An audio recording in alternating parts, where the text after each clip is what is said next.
আমরা যখন কোরআনের দিকে তাকাই তখন দেখি কোরআন কারিমে পিতামাতার বিষয়ে সর্বোচ্চ গুরুত্ব দেওয়া হয়েছে।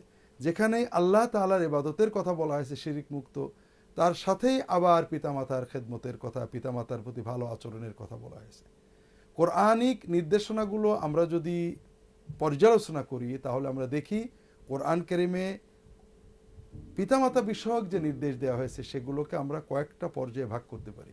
পিতামাতার প্রতি সর্বোচ্চ ভালো আচরণের নির্দেশ, পিতামাতা যদি খারাপ আচরণ করেন, জুলুম করেন, পাপের নির্দেশ দেন, তারপরেও তাদের পাপের নির্দেশ মান্য করা হবে না, তবে তাদের সাথে খারাপ আচরণ করা যাবে না।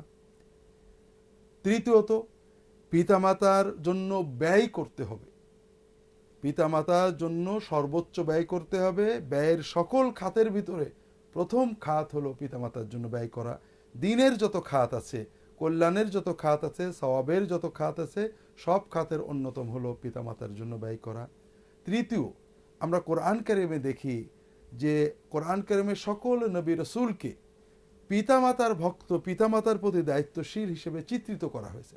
কোরআন কারিমে বিভিন্ন নবী ও রাসূলকে উল্লেখ করা হয়েছে যারা তাদের দ্বীনি দাওয়াতের পাশাপাশি নিজেরা নিজেদের পিতামাতার জন্য দোয়া করতেন, তাদের নির্দেশে নিজের জীবন বিলিয়ে দেওয়ার জন্য প্রস্তুত থাকতেন।